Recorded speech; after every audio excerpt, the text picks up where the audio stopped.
बिस्मिल्लाहिर्रहमानिर्रहीम।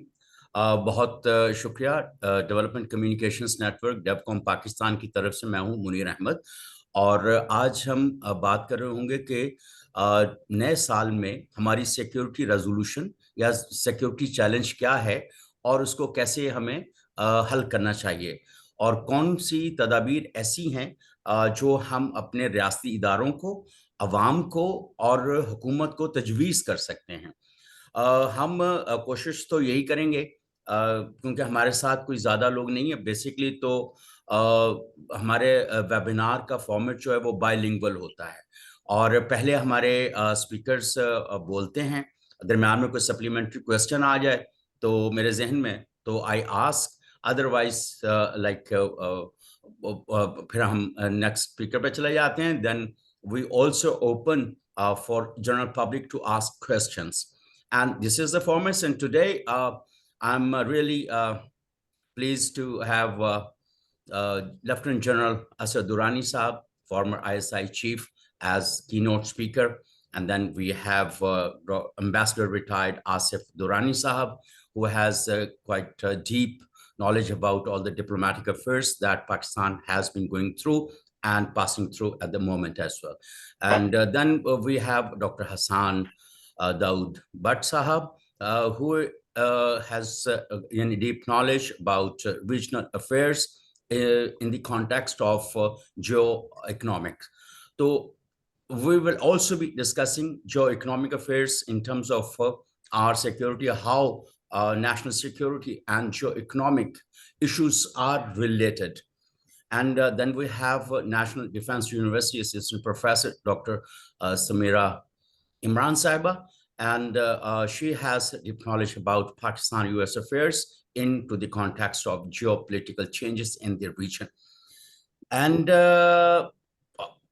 I don't see Tahir Khan Saab, who is a senior journalist and has been reporting on Pakistan, Pak-Afghan affairs.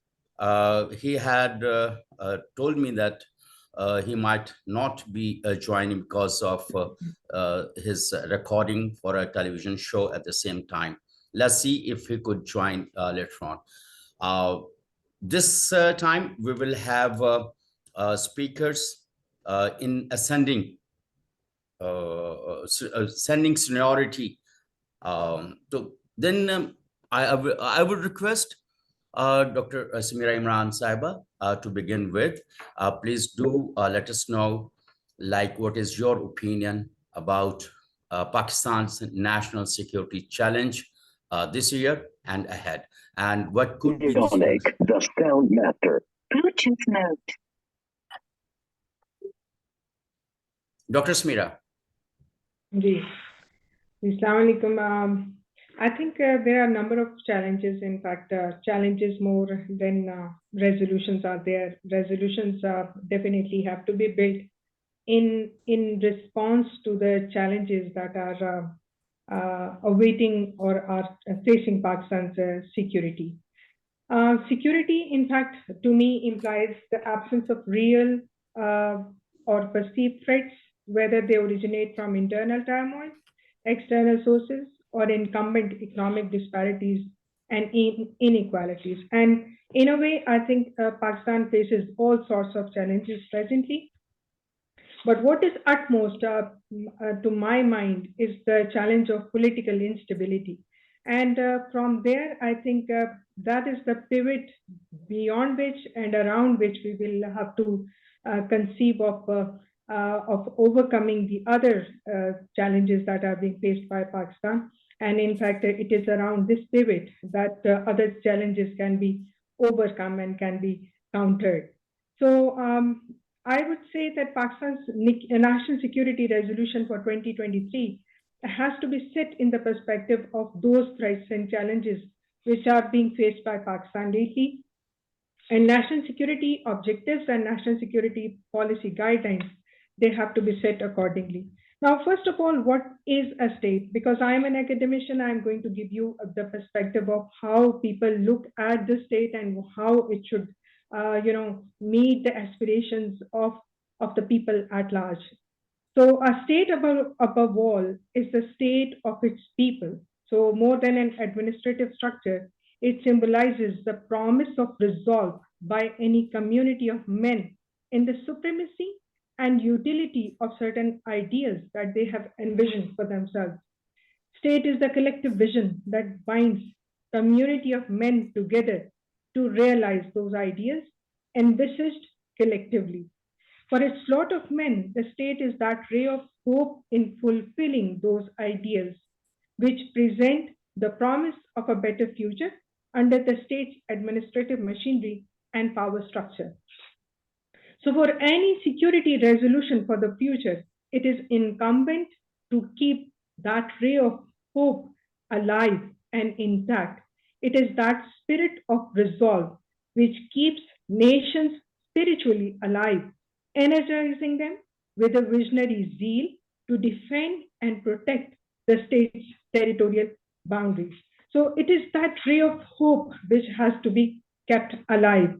And the utmost need for us presently is to revive the nation's faith in the utility and purpose of the state's administrative structure and political machinery, sanctity of its political institutions, and the power structure.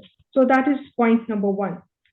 So to begin with, in terms of an enlistment of ideas, I would say the first one is orchestration of a national vision, need for political stability, internal cohesion, and political unanimity. Political instability, polarization, and uncertainty are presently the greatest threat to Pakistan's stability. Political stability is the third important pillar of state power, military and economic being the others. In terms of parity and significance, political stability stands at par with military strength and economic security. So, revival of the nation's confidence in the sanctity of the political system and administrative structure, for me, takes the first priority in any security resolution for the future. This will put an end to the element of uncertainty that Thomas Hobbes regarded as poisonous to the security of any state. End to political turmoil and uncertainty will revive people's confidence and restore national integrity, need for national cohesion, and element of statehood. Any modalities from coercion to manipulation or power sharing may be adopted to achieve this end. And I think this must be done. Secondly, focus on socio-economic development. Besides the traditional aspects of security, I think it is more important to invest in the human capital, which must remain the chief focus in any security policy resolution for the year 2023. We need to develop interlinkages between economic securities and the parameters of human security to invest in human capital and grant equal weightage to non-traditional aspects of security. With us, non-traditional aspects of security are out of focus. They have not been given much priority in designing any parameters of national security. So this remains the second focus. Third is the supremacy of the rule of law. I think that's like in terms of priority, this is very important to focus on supremacy of the rule of law, because that vision of supremacy of the rule of law is the supremacy of the rule of law is that binding force which keeps the entire community in fact accountable. And it is that adhesive or cohesive force which is necessary for continuation of the state. So state's long-term security is linked to the security of its citizens. A citizen-centric approach to national security policy must be adopted without discrimination, and prosperity of Pakistan's people must rest on guaranteeing fundamental rights, freedom of expression and opinion, and provision of social justice to all without discrimination. Fourth is regional peace and coexistence. That's the fourth parameter. The goal of economic security must be sought rigorously as the core objective of national agenda. Economic security rests on adopting a regional approach to security based on peace, preference for peace, mutual coexistence, regional interconnectivity, and shared prosperity as essential prerequisite for optimizing national security. Moreover, we have to have good governance, strengthening of political institutions, accountability of the rule of law before the rule of law, transparency will restore Pakistan's image internationally. Restoration of Pakistan's international image is very important at this time because that will attract foreign direct investment and that will create jobs in the state. Structural violence, including inequality in workplaces, gender-based violence, they reflect poorly on socio-economic indicators within the state. And in fact, these are disincentives for attracting foreign direct investment.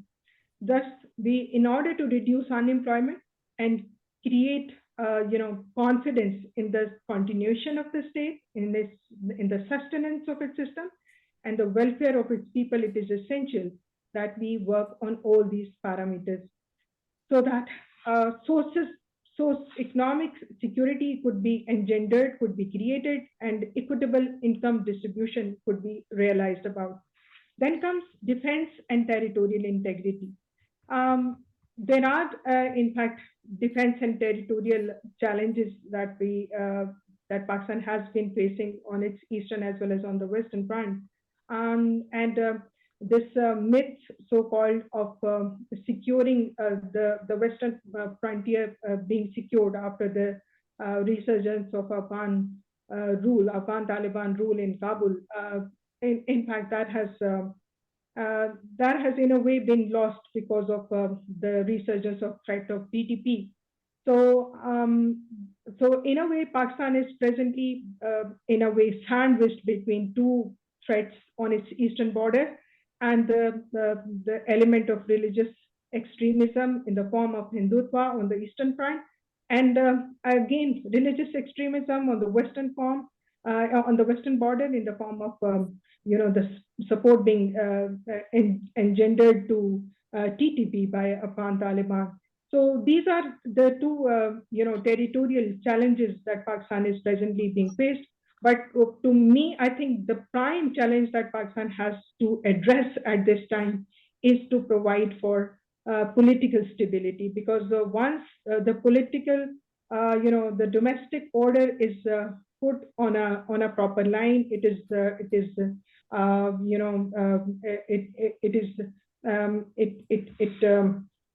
flows a natural flow, which is like orchestrated on coexistence as well as consensus.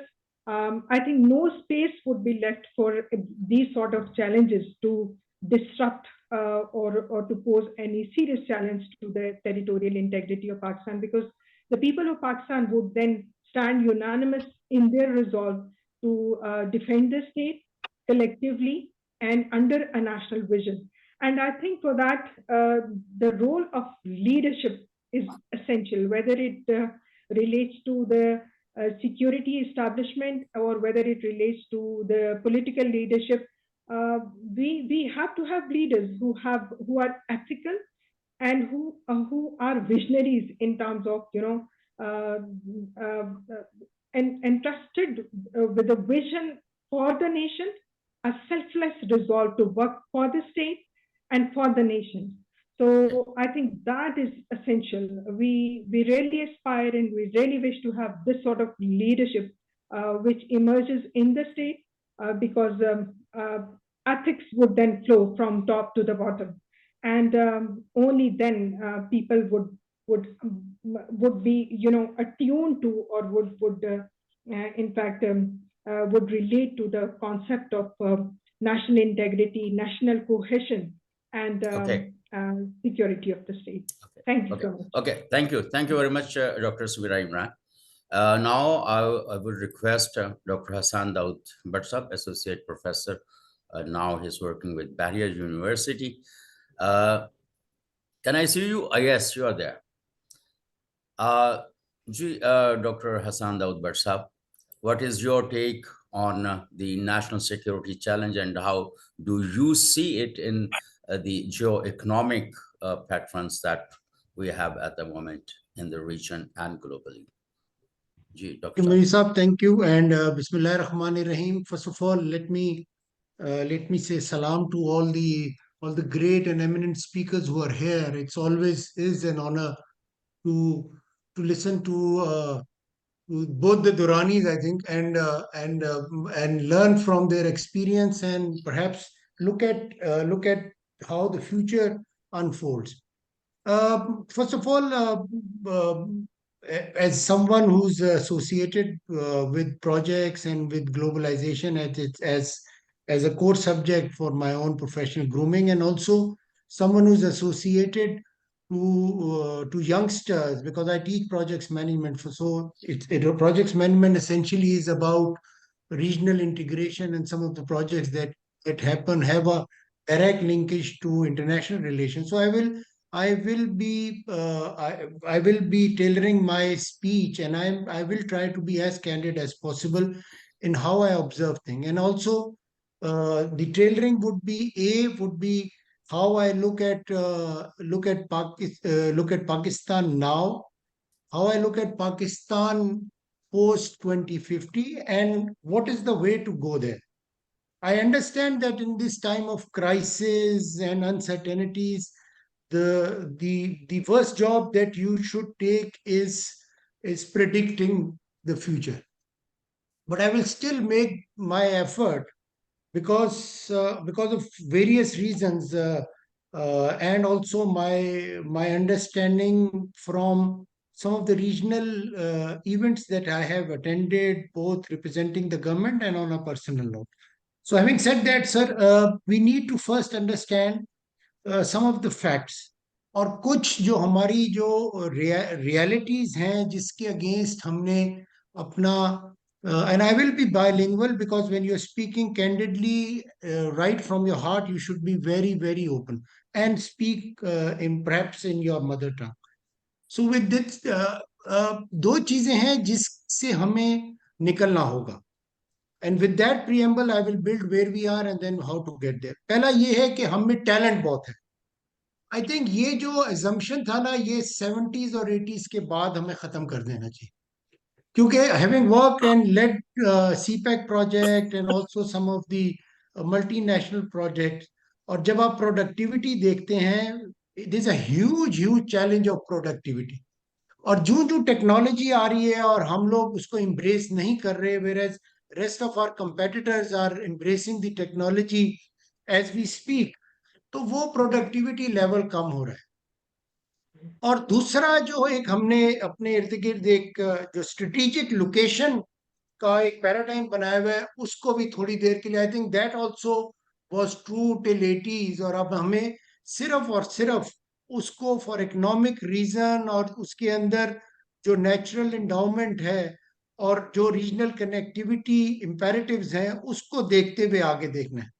अगर ये दोनों चीजें देख लेंगे तो हम अपनी, चाहे वो क्रिकेट टीम की सिलेक्शन हो या पॉलिसी आर्टिकुलेशन हो, दोनों अच्छी कर लेंगे. क्योंकि जब हम समझते हैं कि हमें बेइंतहा टैलेंट है और हमारी रीजनल लोकेशन बहुत अच्छी है और इससे हम बहुत फायदा उठाएंगे, तो बहुत सारी जो चीजें एक्चुअल फायदा उठाने की हम साइड लाइन पे कर देते. दूसरा ये सर कि एक और बहुत जरूरी चीज है, और मैं ये समझता हूं कि हर चैलेंज के अंदर अपॉर्चुनिटी होती है, और हम स्वॉट एनालिसिस करते हैं एज प्रोजेक्ट मैनेजर्स. हम अपनी स्ट्रेंथ देखते हैं, वीकनेसेस देखते हैं, अपॉर्चुनिटीज देखते हैं और थ्रेट्स देखते हैं. तो हमारे पास इस वक्त स्ट्रेंथ नेचुरली जो सबसे बड़ी है वो नंबर ऑफ पीपल है, कितने लोग हमारे पास हैं. दूसरा हमारा नेचुरल एंडाउमेंट है, ये बहुत बड़ा स्ट्रेंथ है. तीसरा हमारी इंग्लिश स्पीकिंग ह्यूमन रिसोर्स है, ये एक अच्छा स्ट्रेंथ है, especially in e commerce fair जिसके अंदर बहुत सारी इन्वेस्टमेंट आगे आ रही है. And you know I deal with investment for last 10 years and teach projects management, so उस लिहाज से ये. और चौथा ये है कि वॉर जोन्स के अंदर भी इन्वेस्टमेंट होती है. और अगर आज क्या न्यूज उठा लें, जो हेडलाइन न्यूज है उसके अंदर आपको नजर आएगा कि चाइनीज अफगानिस्तान के अंदर ऑयल एंड गैस सेक्टर में इन्वेस्ट कर रहे हैं. और ये आपके लिए एक इम्पॉर्टेंट चीज होनी चाहिए, और जो फैक्ट आपको रियलाइज करना चाहिए, और परहैप्स हम बेबी बूमर्स इतना अच्छी तरह रियलाइज नहीं करते, जो मिलेनियल्स हैं वो रियलाइज करते हैं कि हमारे पास अब बाउंड्री नहीं रही तीन चीजों की। नॉलेज की बाउंड्री नहीं है, ह्यूमन रिसोर्स के लिए कोई बाउंड्री नहीं है जहां अच्छी अपॉर्चुनिटी मिले, और इन्वेस्टमेंट के लिए भी कोई बाउंड्री नहीं है, जहां भी अच्छा इनेबलिंग एनवायरनमेंट मिलेगा वहां पर इन्वेस्टमेंट आ जाएगी। सो देयरफॉर आपने देखिए, अब डॉक्टर सुमेरा ने ह्यूमन रिसोर्स डेवलपमेंट की बात की। पहले उनकी तो ह्यूमन रिसोर्स डेवलपमेंट कर ले जिन्होंने ह्यूमन रिसोर्स डेवलपमेंट करनी है। आपके टेफ्टा अभी भी, टेफ्टा, आपकी टेविट सेक्टर, आपकी यूनिवर्सिटीज अभी भी विंडो एसीज पढ़ा रही हैं, जहां पर अभी भी वो 80s और 90s की टेक्नोलॉजीज हैं, इसीलिए आपके इंजीनियर्स के लिए अब जॉब हासिल करना मुश्किल हो रहा है। सो देयरफॉर हमने ह्यूमन रिसोर्स डेवलपमेंट को केयरफुली क्राफ्ट करना है। तो ये सिचुएशन है जहां पर अब हम हैं। अच्छा, अब वो सिचुएशन है कि, अच्छा, एक और सिचुएशन यहाँ पर जो कि हमें रियलाइज करनी चाहिए, वो रीजनल इनिशिएटिव्स हैं जो शायद हमारी एफर्ट से नहीं लेकिन रीजनल इंपेरेटिव्स की वजह से हमें करने हैं। जिस तरह चाइना पाकिस्तान इकोनॉमिक कॉरिडोर है, जिस तरह ग्लोबल डेवलपमेंट इनिशिएटिव है, और इसमें कोई डिबेट नहीं हो रही। मैं अभी चाइना से वापस आया हूँ, I was asked by Peking university and come and do some research, और ग्लोबल डेवलपमेंट इनिशिएटिव पे वहां पे बहुत ज्यादा डिस्कशन। तीसरा जिससे पाकिस्तान लेवरेज कर सकता है वो ग्लोबल सिक्योरिटी इनिशिएटिव है ऑफ चाइना, और उस पर भी यहाँ पर बहुत ही सतही डिस्कशन हो रही है। वो जो फिलोसॉफिकल हम बातें करते हैं, उससे जो प्रोजेक्ट्स आने हैं वो बहुत जरूरी। और lastly, as someone who's worked on projects, who have been in the Gwadar master plan team, who's been in the CPEC long term team, would would also emphasize on the fact कि ये cowboy style security is not suitable for investment attraction।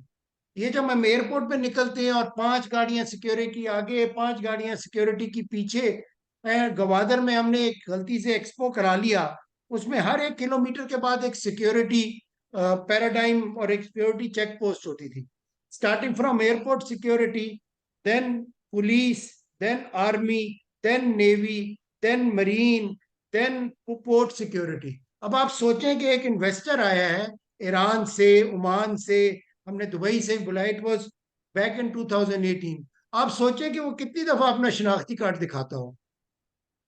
So these things are, इसलिए आपके लिए जरूरी है कि आप technology को एम्ब्रेस करें, जितनी, चाहे वो सिक्योरिटी के लिए हो, चाहे वो फॉरेन रिलेशन में हो, चाहे वो प्रोजेक्ट्स मैनेजमेंट में हो, चाहे वो आईआर में हो।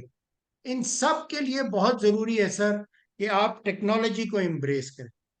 दूसरा ये कि आपकी जो डिबेट है और जो नैरेटिव है वो बहुत अच्छा और राइटली क्राफ्ट होना चाहिए। आपने थोड़ी सी मेहनत की, दुबई के एक्सपो पे आपका एक बहुत अच्छा नैरेटिव बना। ये एक कंटिन्यूअस एफर्ट होनी चाहिए, और इसके लिए आपको selection to, I mean human resource को लाना चाहिए, right person for the right job. And for this also, you just can't shy away from bureaucracy and from the military.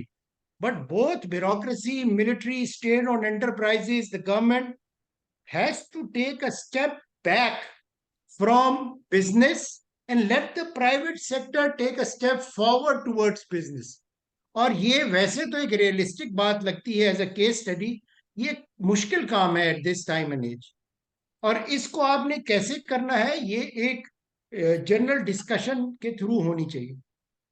दूसरा, आपके इकोनॉमिक प्लान्स आर टोटली और majorly biased towards urban sector development, urban centres development.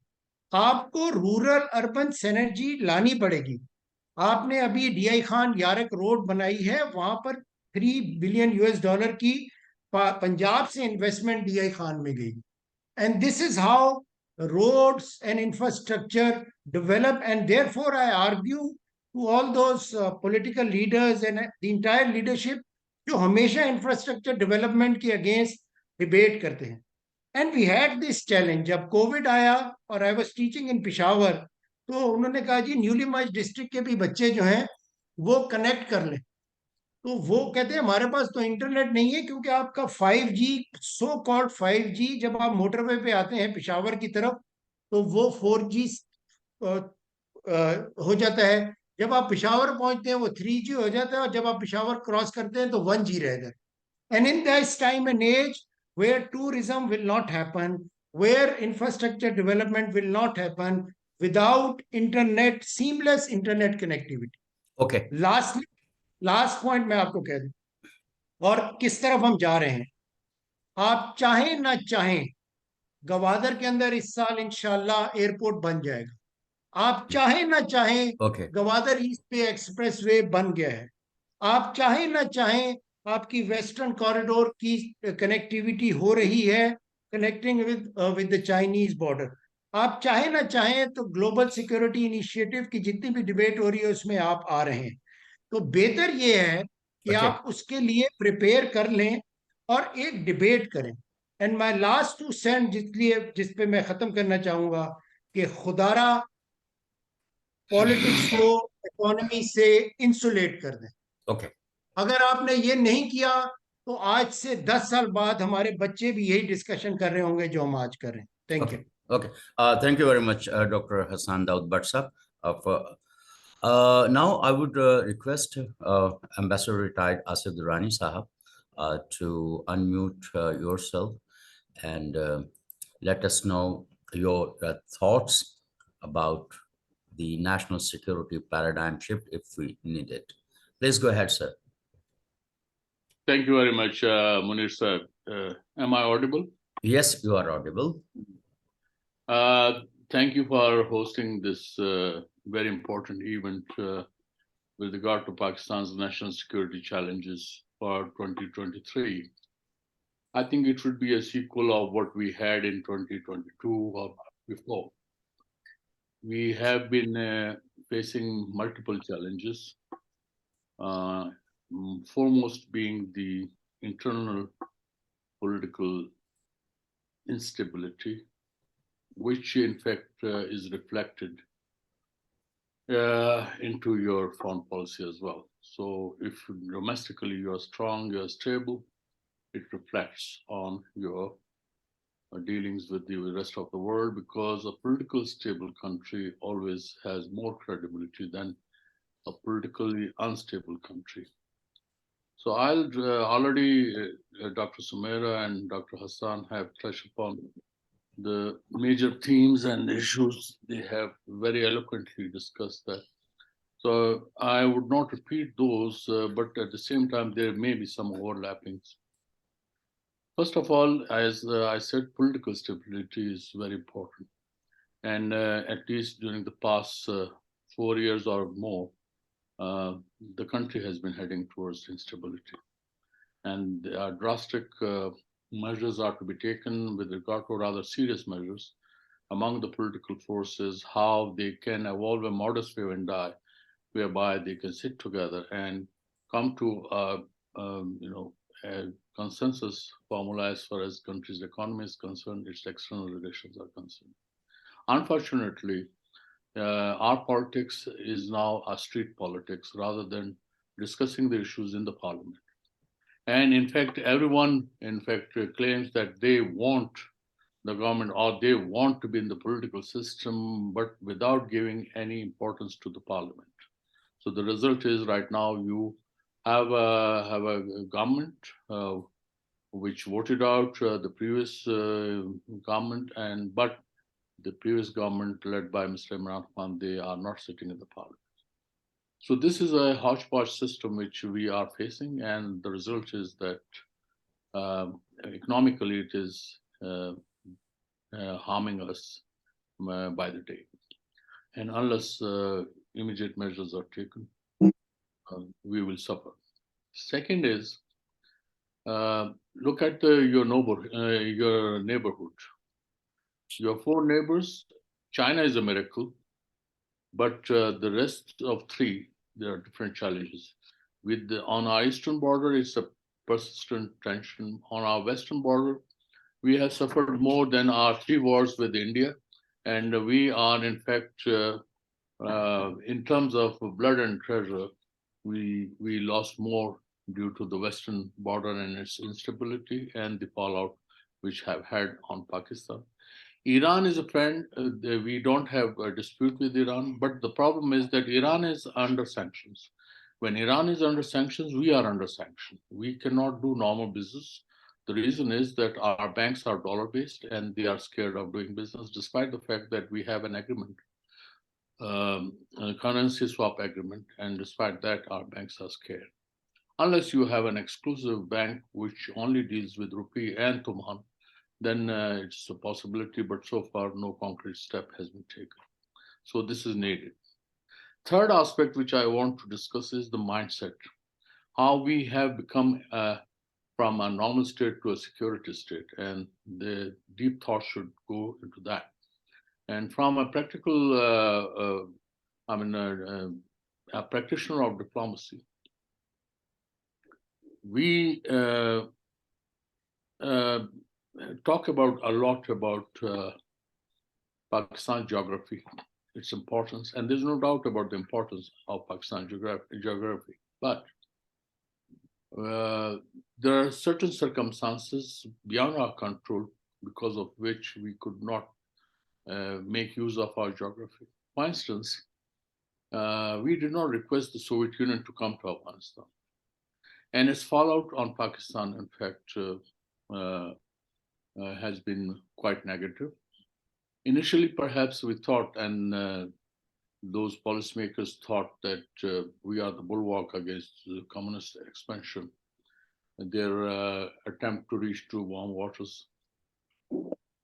But that, I think, narrative itself was flawed, which now is being proven that now we are quite keen to open up our waters to even to the Russians. So this was a paradox, perhaps, but at that point of time, since we were very close to the West, or the West wanted us for that period, and it came out to be a transactional relationship, and which still is there. And after 9/11, we became the darling of the Americans. But once they have withdrawn, so the situation is back to square one. Pakistan, but since then, because of these bouts of instabilities in our neighborhood, especially in Afghanistan during the past over 4 decades, this country, country has become a security state, and we have to come out of that. For that, there's a need for internal political stability. And the fourth thing which I would want to discuss is that your overall security, including your food security, your environmental security, these are the challenges which we have to face. This year, last year's floods have in fact should alarm everyone in the country across the board that we are in for a big challenge. And now the experts are talking about just 8 to 10 years that perhaps we will not have water. The Punjab, which is the food basket, perhaps may not be able to, in fact, grow it. And already we are being agrarian society. We at some point of time we were exporting wheat. Now we are net importer of wheat and other food items. So this is something which is very serious, and our political leadership will have to think very seriously how to go about it, how to overcome these challenges. Fifth would be then, from all this cumulation, would be then reflected into our foreign policy.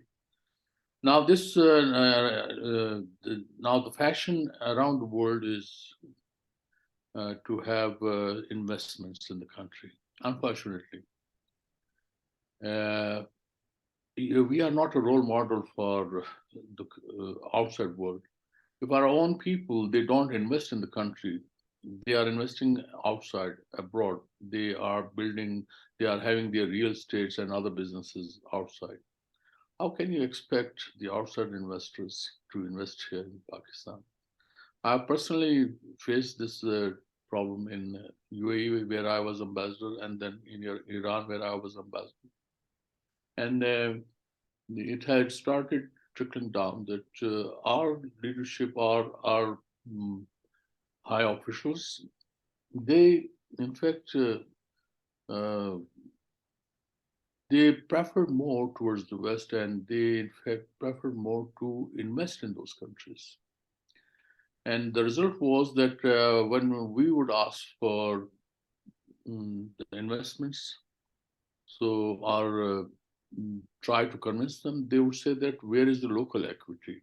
Where are local partners? When you ask the Board of Investment, where are the local partners? Hardly you get the response. I even now invite you all, these gentlemen who are listening, ask the Board of Investment, what are the 10 industries which are ready for investment? If you get an answer, I'll be too pleased.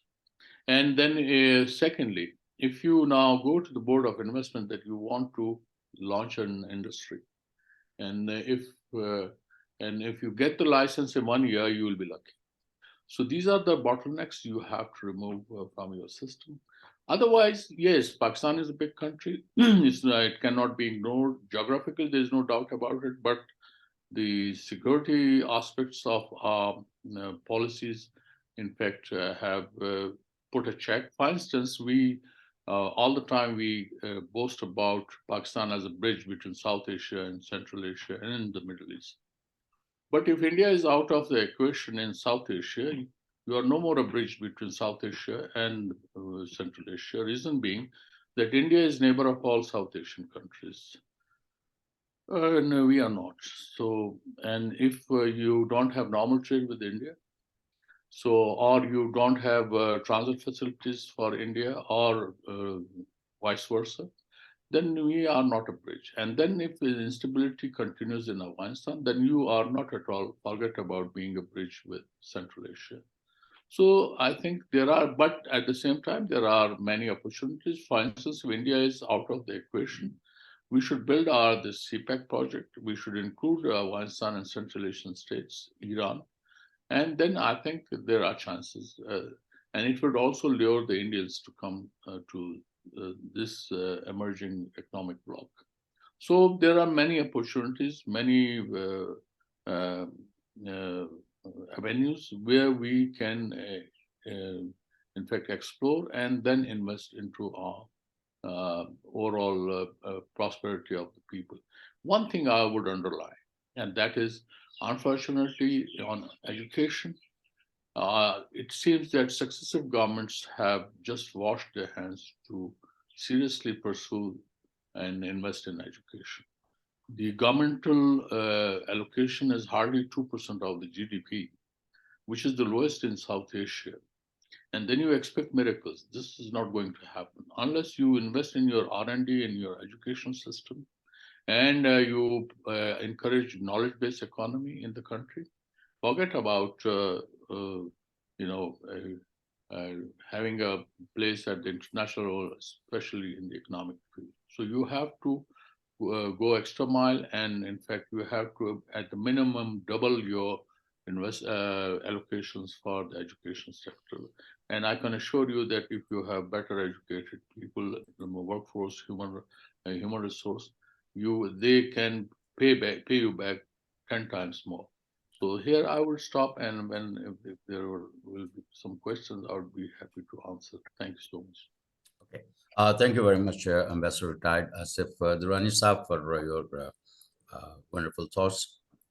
Now it's time to request Lieutenant General Retired Assad Durrani Sahab to take the mic and brief us about the national security challenge in this year and how we can cope up the challenge. And it would be great if you can adjust your frame. If you can little bit move to your right and closer to the camera. Yeah. It's better, sir. It's better, sir. Sir, please go ahead. Thank you very much, Mir. Especially grateful to all the earlier speakers. I think by enumerating all the components, the constituents of a national security, also talking about certain difficulties, they have made my job very easy. All that I have to do is probably add a couple of points, sum it up, and that should be it. Let me start by saying that by now, everyone understands what national security is. It's a comprehensive concept. It has three pillars: internal, external, and defense. And internal is the most important one. The other two are all merely projection of what your internal strength is.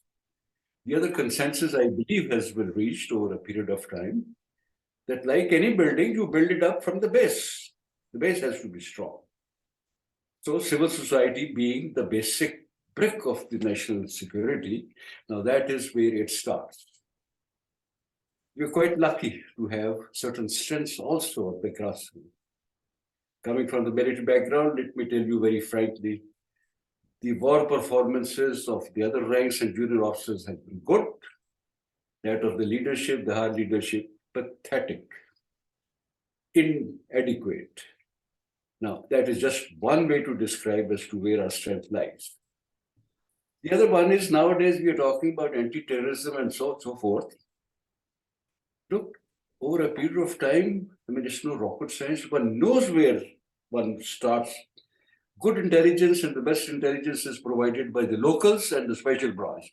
Now, this is almost, missing from our concepts. We do not integrate that. We do not build up that.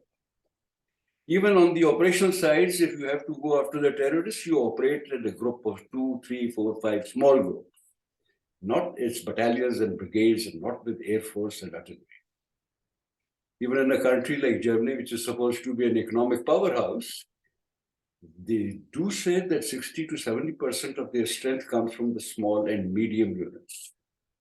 In our own case, like it or not, in the absence of, the state performing well, the sector that does well for the people, and probably also for us, are the people, chavdiwalas, small shopkeepers, farmers.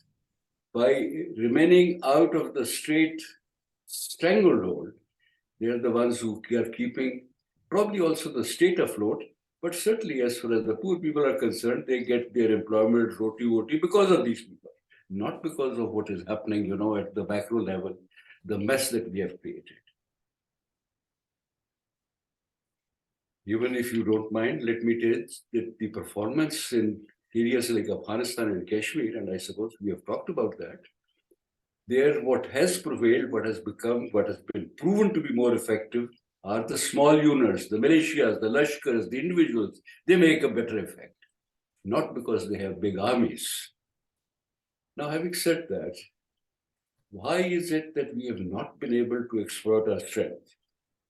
And let me, ladies and gentlemen, tell you very frankly, the people like us who come in the way.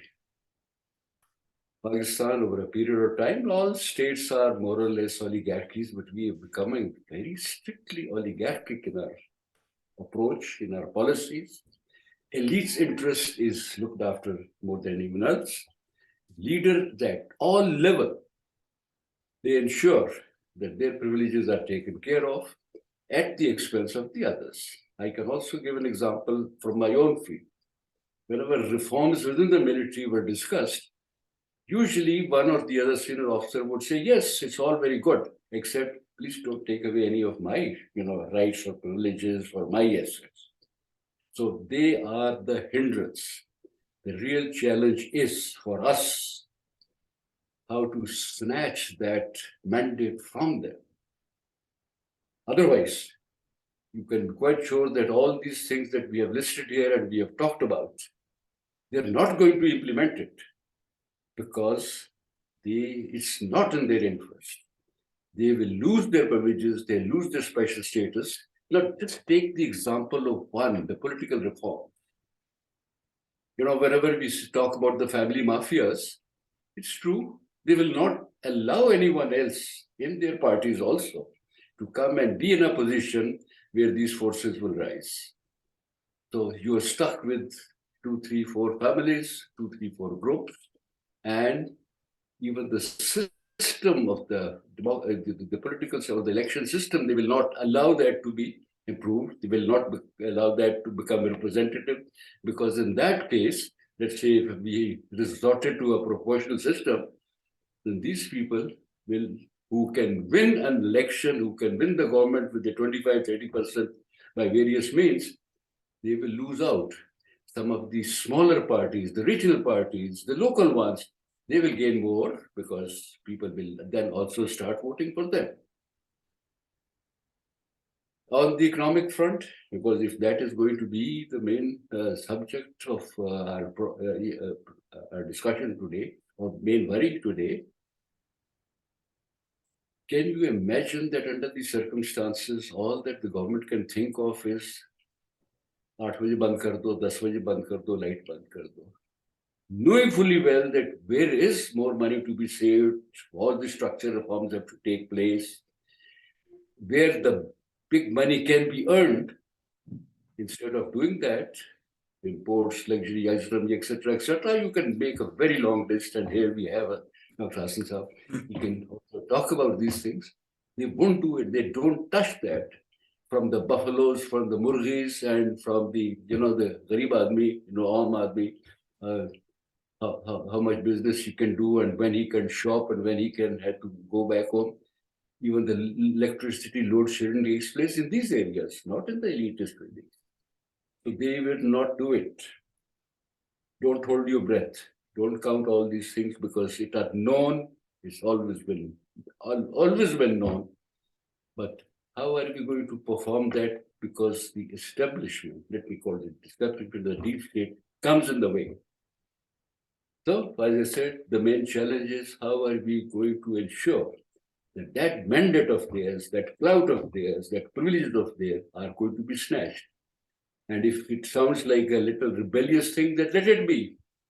And at times, to teach them, I said, if you do not reform yourselves, don't worry. Some people like the Taliban, the others will come and teach you a lesson. We will all suffer, but at least your people, and the masses will be very happy when these people, their heads roll into the dust. Thank you very much. Okay, thank you, Durrani Sahab. What do you think,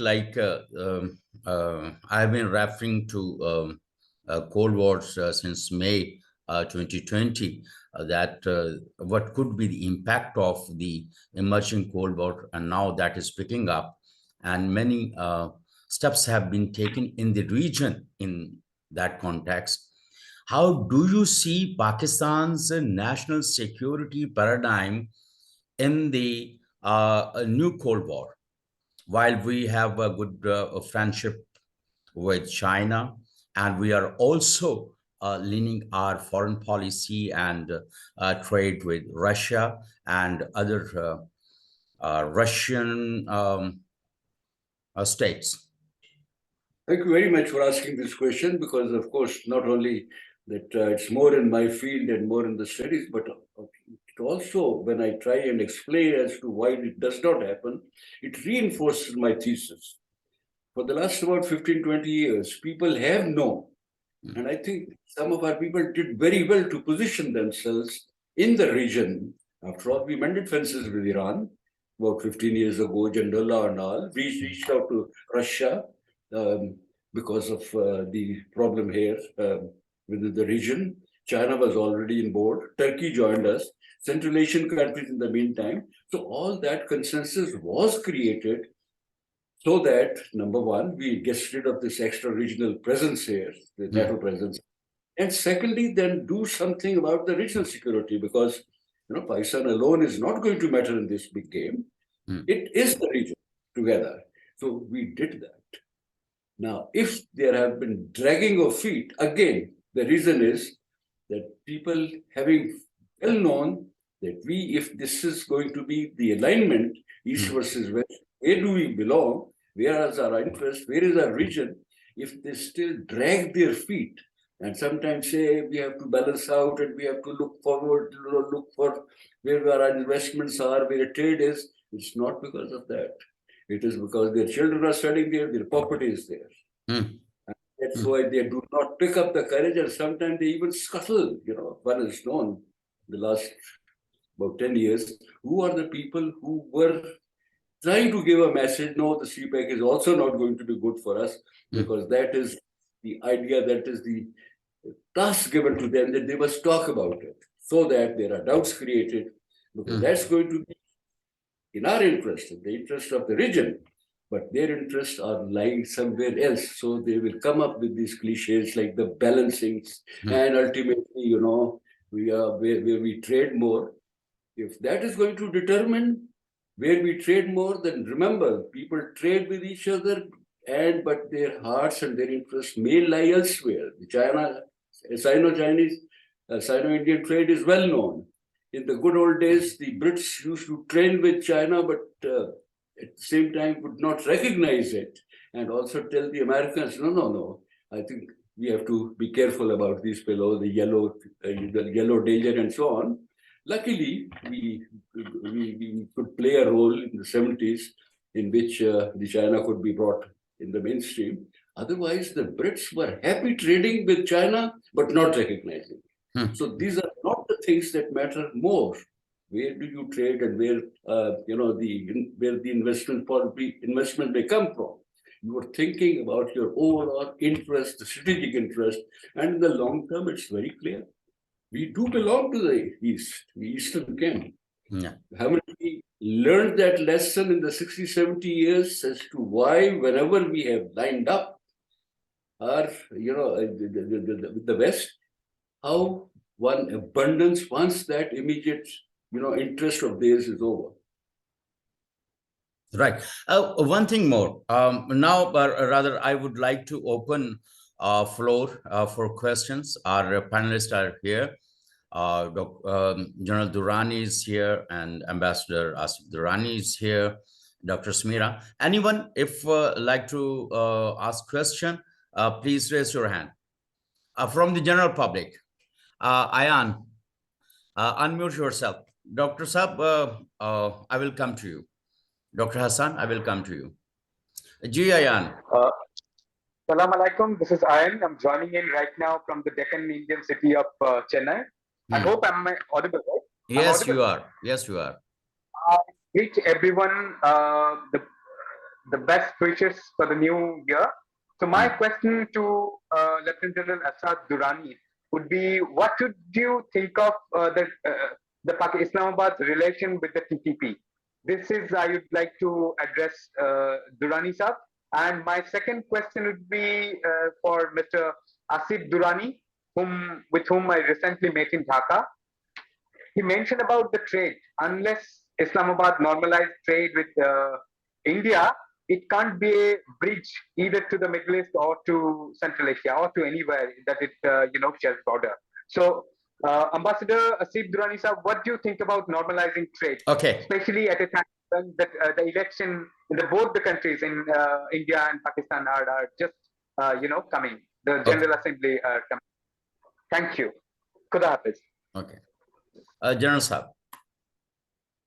I understand that the question of TTP was asked from me. What is it to be done? Again, one would say that one has known how to take care of such groups. This is not something that we have to relearn. And I was also talking about what our assets that such movements are, which we have not built, the special branch, the local intelligence, and the smaller groups. That being so, but the basic thing that we have learned for a long period of time, probably started after Vietnam, was that fighting militants, insurgents, terrorists, guerrillas is also not, a linear way of dealing things. It's not only the force, it's not only the dialogue. It's a combination of so many things that the state employs. Talking to some, eliminating the others, trying to improve, the environment in which they are operating, fish and water and so on and so forth. All these things go hand in hand. Since we are, a little behind the time, most of the time, the insurgents are ahead, we are behind, those things have not been addressed. Certainly when you find that the situation is very bad, at that time in panic, we will crack down with military force. Muscular policy, as you know, people talk about Modi's muscular policy in Kashmir. We crack down for some time, there is quiet, and we think that we've gotten rid of it. It is not over. Balochistan, much larger place, much fewer people are involved, much less clout. We do take care of them temporarily, but after 5 years, they will emerge again. So this same is now happening on the TP side. We thought once these people abandoned this place that we have taken care of it. But in the meantime, if you have not positioned yourself again for the resurgence, then of course it will take you some more time. Okay. Ambassador Durrani. Unmute yourself, sir. Thank you very much, Ayan Mitra. I remember meeting you in Dhaka in the end of November. Yes, that's why I raised the question about that we boast about being a bridge between South Asia and Central Asia.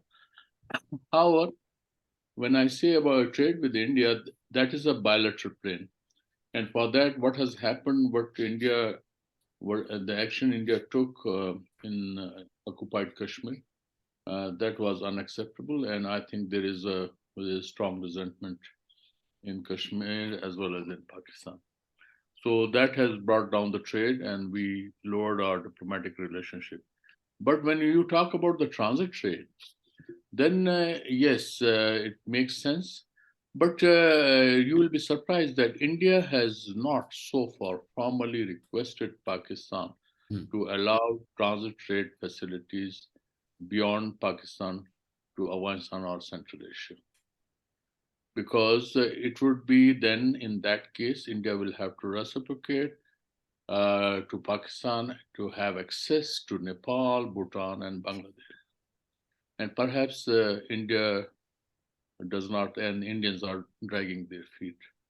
So these transit trade would be an overall project. But when you talk about bilateral relationship, so again, it is a game of geopolitics and geoeconomics. Geopolitics between India and Pakistan is not favorable at the moment, and especially with the ascension of Hindutva forces led by RSS in India. Situation is becoming more serious. India is, in fact, curbing Muslims in India and then making and showing Pakistan as a bad boy elsewhere in the world. So these kind of tactics, I don't think. And then India's epicenter of terrorism, Mantra, it has now started giving diminishing returns, and which is why, if you may have noticed, in December last year, the Foreign Minister of Pakistan and India, they had a spat, and which was in fact in bad taste. And this is somehow the leadership in India and Pakistan will have to ponder over. Thank you. Okay. Anyone else want to raise a question? If not from the other participants, then I can go to our panelist, Dr. Hassan Daud. Barsa, please unmute yourself, and you had a question to ask. Dr. Hassan. More than a question, I just would actually highlight some of the fact around the narrative that is built. And Jalal Durrani Sahab spoke about it, and I would just highlight how it impacted my work when I was heading the CPEC. Each time we keep talking about, and when it started in 2013, I was in China then, from String of Pearls and to East India Company, and then it keeps emerging from within.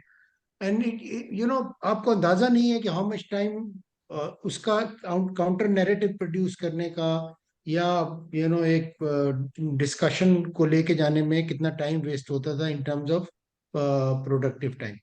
In 2018, I did one research on Hambantota because we were working on Gwadar master plan, so I thought I should work on Hambantota also. So in that research, I was surprised that issues around Hambantota were highlighted and discussed in Pakistani press and by Pakistani scholars more than the Sri Lankan scholars. So ये issue जो है ना, ये कभी-कभी हमें हमें sometimes it takes you away from the actual long-term thinking that you should have.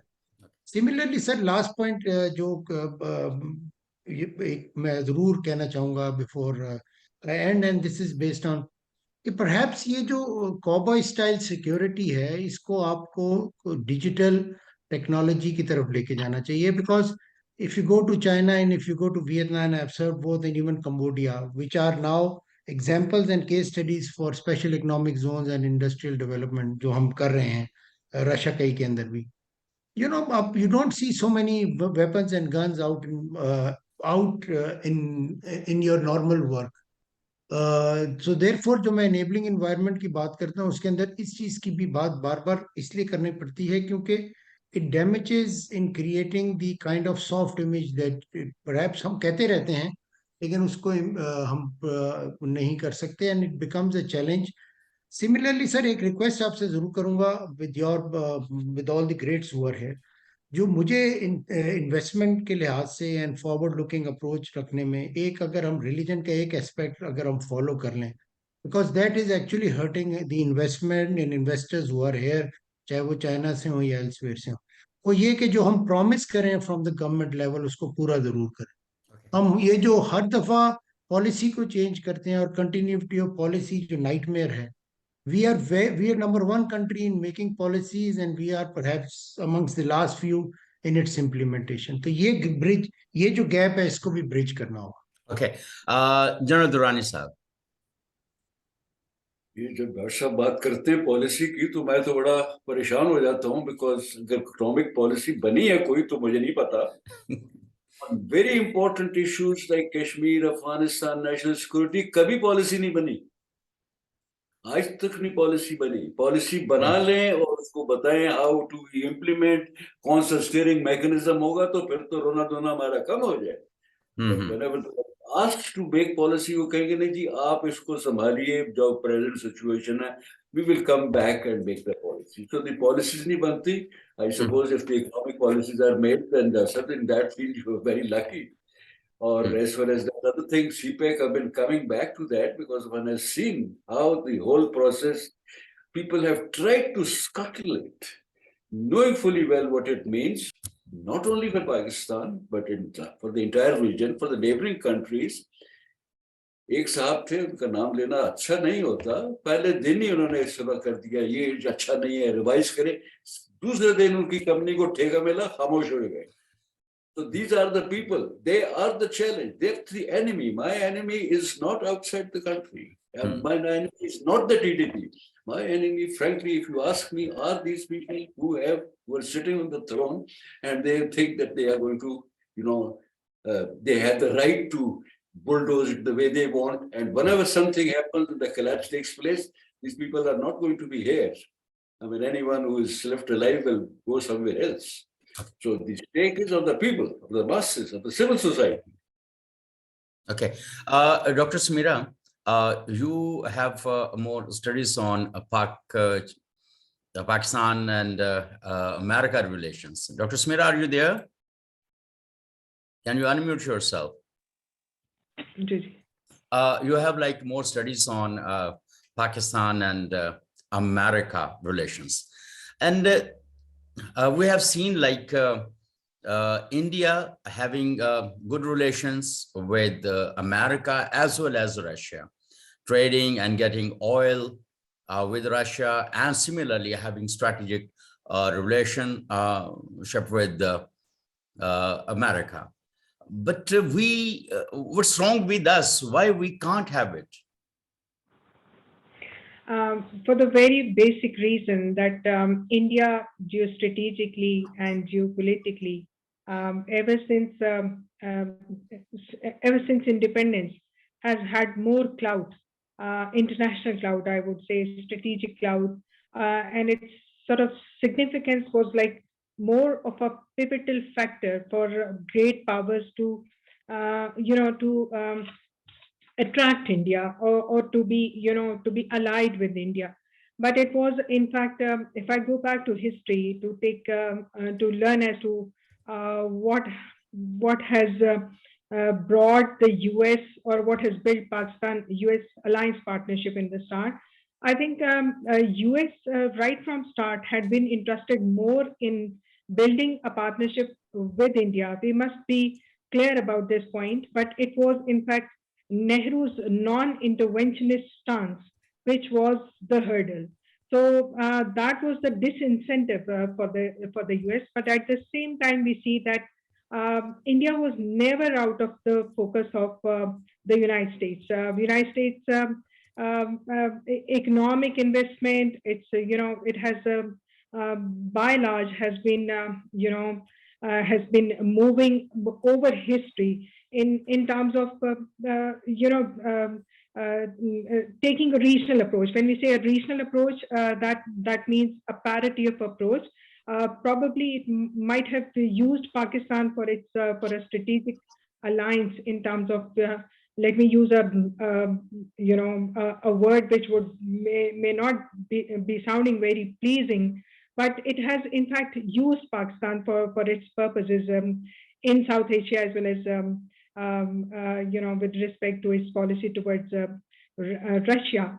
But India has been a greater power. India has had a regional clout, and the United States has been very much cognizant of the fact that India has had a strategic significance, and India after 1991, after it became a liberalized economy, it was a big market compared to Pakistan's less attractive clout, less attractive attraction economically in terms of the market potential.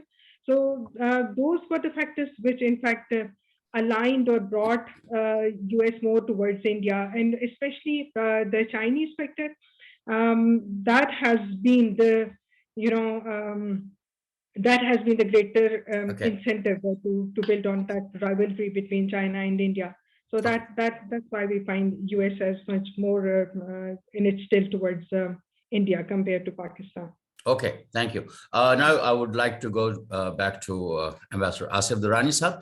Do you think like we can have better relations on both sides, or if like I ask you 1, 2, 3 measures that we shall take in this year and onward to have better relations both sides?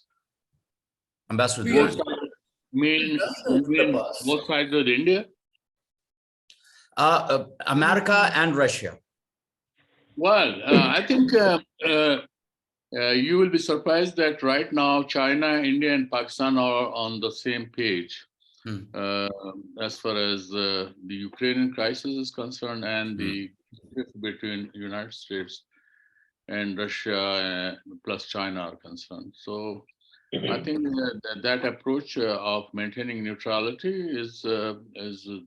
should be the basic cornerstone of our policy, because Russia is in our neighborhood, China is our next door neighbor, as well as a strategic partner and a reliable partner. United States, we cannot rely on the United States. So, but we should continue to have good relationship. Yes, so far our main concern so far in Pakistan has been security oriented. So we thought that the United States, its weapons, and we are in fact heavily dependent on the United States. Gradually, I think we'll have to switch over, and we have to I think with China we have now greater cooperation. So in that respect, I think rather than pursuing and be part of the Cold War, we should maintain neutrality, but at the same time, for us, importance should go to China and Russia. Yes. Okay. Thank you, Ambassador Durrani. One of the participants has asked a question to Durrani Sahab or the other Durrani Sahab, who frame our policies, foreign policy and other policies. And Ambassador General Durrani has already mentioned, like, if we ever had a policy. General Durrani Sahab, are you there? I'm there, but my video probably may have stopped, but I can Please, can you answer the question, who frame our foreign policy? The policy is made always at the government level. It's not that the foreign policy is made by the Foreign Office. They provide the input. Like the armed forces and the Ministry of Defense should be, giving their bit to the government on the defense policy. The policy making level is that. But more than that, I'm going to, address the topic that is already being discussed, how to keep balance. I think in our history, we have sometimes done it very well. We have played both sides to our advantage. On the nuclear thing, one has known, despite our, very critical relationship with the United States, we went ahead with doing that. In Afghanistan, we followed a policy in the last 20 years, which was not to the liking of the United States. Similarly, Iran, if you ask me, in those days when the post-revolution, when we were under pressure not to keep our links alive, active with the Iranians, we still went ahead and did that. So there were a number of occasions when we did play the so-called hardball. We kept so many balls in the air, but that always depends upon the way the leadership at that time picks up the courage, has the guts, and does that, balancing very well. We have done it. And it still is, of course, possible. Like, of course, the Master Asif Durrani, as I just said, we may have to do a couple of things. Be quite sure, because if you are part of a certain regional consensus, then you have that ability to do it. No one is going to, just because, our particular thing, Ukraine was just one example, no one comes down on us with a ton of bricks and says, you will not do it. Okay, General Sahab and Ambassador Durrani, a very innocent question. Is civil leadership free to form policies? Who is going to answer this innocent question? My quick thing, and afterwards, I think Ambassador Durrani will give a comprehensive answer.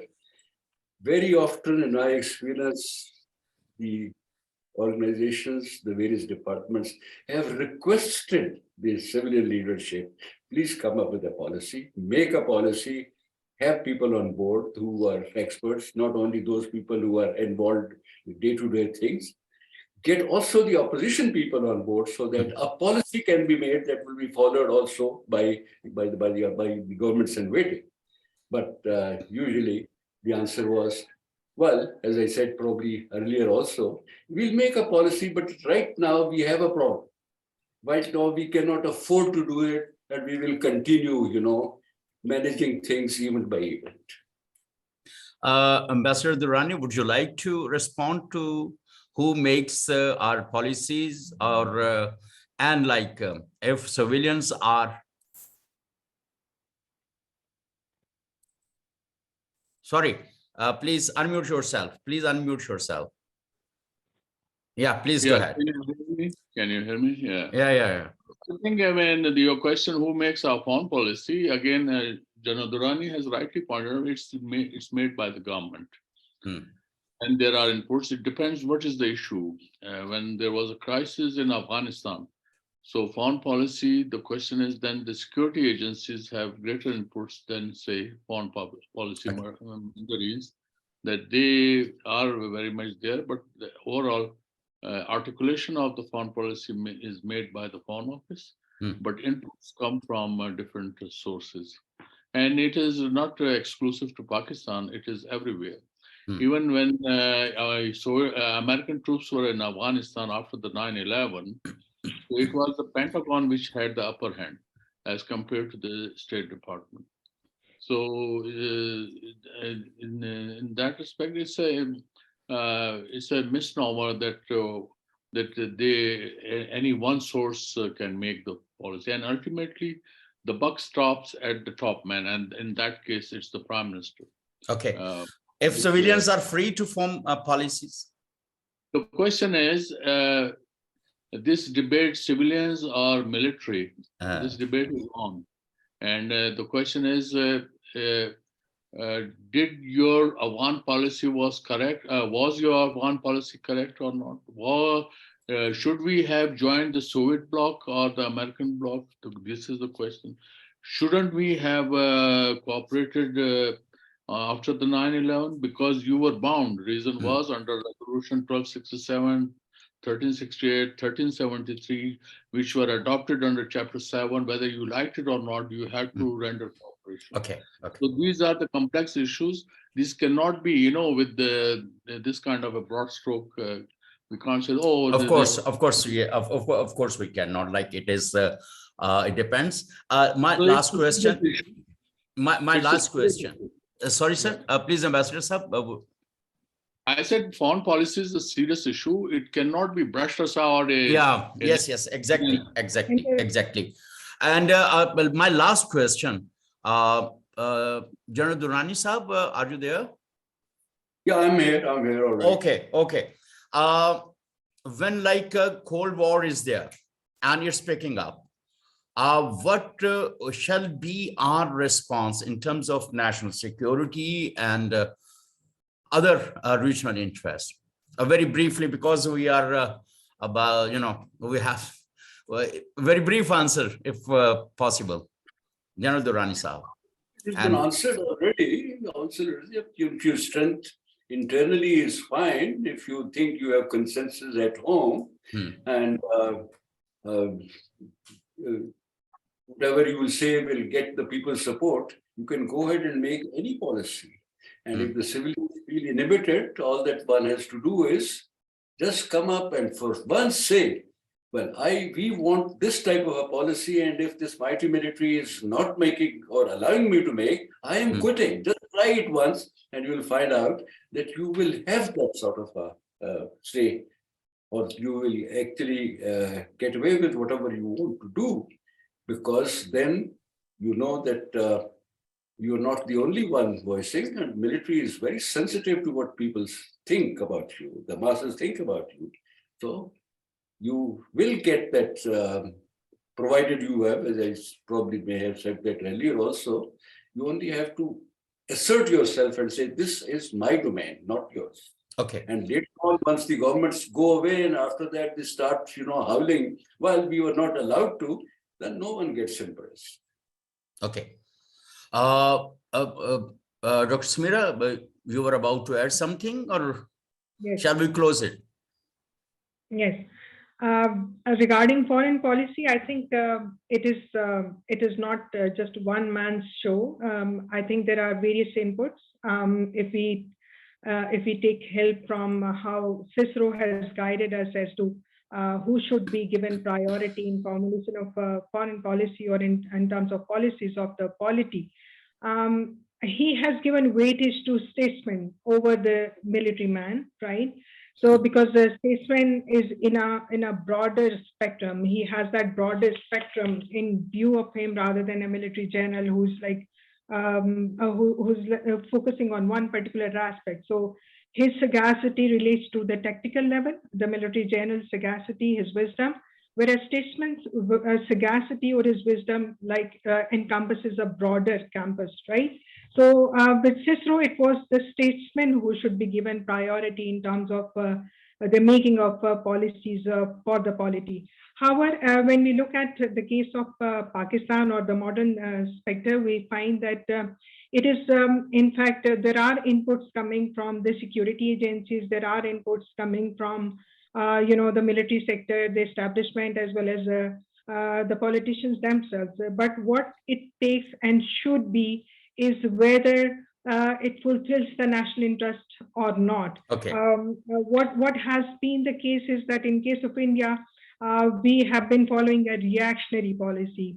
As far as alliance partnership with the US or with China is concerned, I think we should go for a simple calculation as to what benefits Pakistan.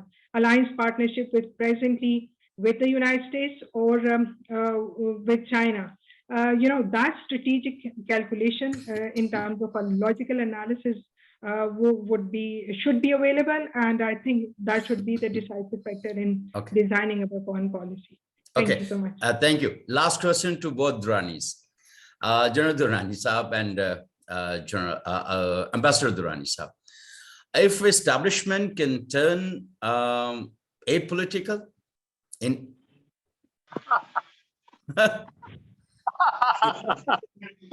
It's supposed to be apolitical. okay, supposed to be apolitical. Ambassador Durrani. It wants to be apolitical, provided the political leadership, Okay. takes ownership. It have to Okay. vision. My 2 cents would be that nowhere in the world the establishment is apolitical. Yes. At the end of the day, it is all political. When you are running the government or in the statecraft, establishment provides the steel frame, right from Japan down to Washington. It is the same case. Yeah, they have got much more sophistication when they articulate, and then they create a facade about democracy. And you have seen now America is the worst democracy in the world. What about India? Its democracy. We were about to sign the dotted sign on Siachen. The Indian military put his foot down in 1992. I was very much there in those negotiations. I was then second secretary. So again, it's a misnomer about that establishment. And the establishment is a frame, whether it's civil or military bureaucracy, they are there. You like it or not. It is anywhere in the world you have to live with them. But yes, the political leadership, that in fact ultimately buck stops there. The bureaucracy have stopped taking initiatives in Pakistan because of the NAP, because they were partial, they were not dispensing with justice, and they were not impartial. So this is something, if that is used for the political revenge and all that, then of course you blame the establishment, but ultimately the buck stops at the political side. If they don't, they have actually politicized the bureaucracy. And they want chamchas, the psychophancy, they have promoted psychophancy, so they have to, in fact, depoliticize. It is the political leadership which will have to depoliticize, and then you can talk about the establishment. Okay, thank you very much. I think we have already encroached 20 minutes, more than what time we stipulated for this webinar. And thank you so much, General Asad Durrani Sahab and Ambassador Durrani Sahab, Dr. Hassan Daud Bhatt Sahab, and Dr. Sumeera Imran Sahiba for sparing your time and thoughts with us. And certainly, I hope this would pave a path for at least the outline of the national security paradigm that we are looking for. Thank you so much.